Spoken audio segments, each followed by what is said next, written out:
চুল কাটতে বলায় মানিকগঞ্জ সদর উপজেলার জাগির ইউনিয়নের এক ছেলে আত্মহত্যা। তো ঘটনাটা ঘটে খুব সামান্য একটা বিষয় নিয়ে। ফেসবুকে রাসেল নামের একটা ছেলে তারে হুমকি স্বরূপ মন্তব্য করে। এই বিষয়টা তার ফ্যামিলির জানানোর পর তার ফ্যামিলি এলাকার মানুষের কাছে বিচার চায়।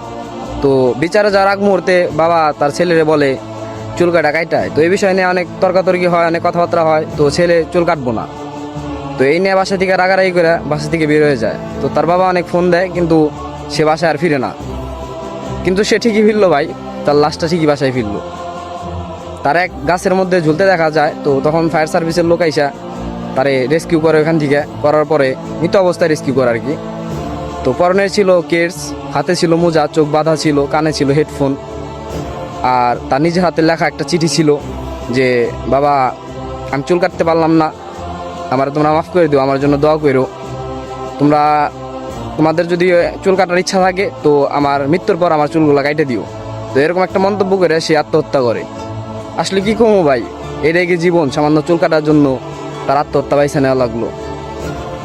এখন না পারতাছি কারো বলতে যে তার জন্য দোয়া করো, কারণ ভাই সে আত্মহত্যা করছে, ইসলামিক অনুযায়ী সে অনেক বড় একটা পাপ করে ফেলাইছে।